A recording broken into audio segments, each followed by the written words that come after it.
สบายดีบรรดาทานจะมาสืบต่อเผยแพร่บทอธิบายประมวลกฎหมายแพ่งซึ่งจะมาลงลึกในมาตรา146การปฏิบัติตามการมั่นหมาย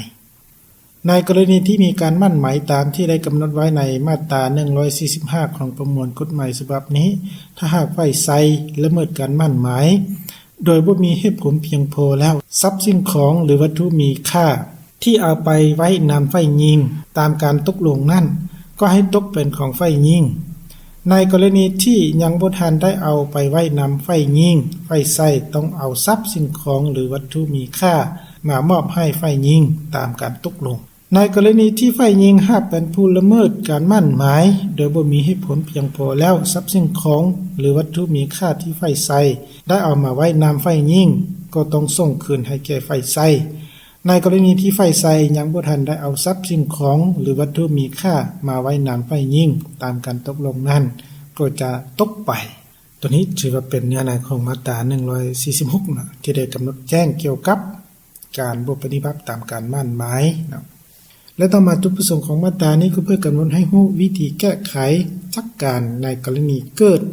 มีข้อขัดแย้งเกี่ยวกับทรัพย์สินในเวลามั่นหมายทรัพย์สิ่งของหรือวัตถุมีค่าที่เอาไปไว้หรือบ่ทันเอาไปไว้นำฝ่ายหญิงตัวนี้ถือว่าเป็นจุดประสงค์ของมาตรานี้และต่อมาตัวอย่างที่1ก็มั่นกับขอโดยเอาสายคอค่ำนัก10 บาทและแหวนเพชร16 กะรัตไปไว้นำขอในเวลาต่อมา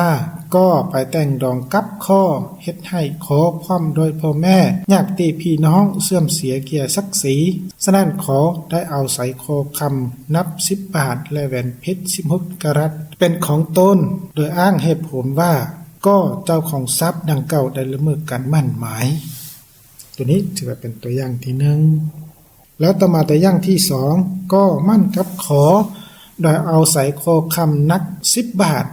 และแหวนเพชร16 กะรัตไปไว้นำขอในเวลาต่อมาขอไปแต่งดองกับย่อก็เรียกเอาใส่คอคำนัก10 บาทและแหวนเพชร16 กะรัตคืนจากขอโดยอ้างให้ผลว่าขอได้ละเมิดการมั่นหมายตัวนี้ถือว่าเป็นทั้ง2ตัวอย่างที่ประกอบใส่มาตรา146อย่างละเอียดพอสมควรนะฉะนั้นการเผยแพร่มาตรา146มาฮอดนี้ก็ได้สิ้นสุดลงเพียงเท่านี้นะขอขอบใจ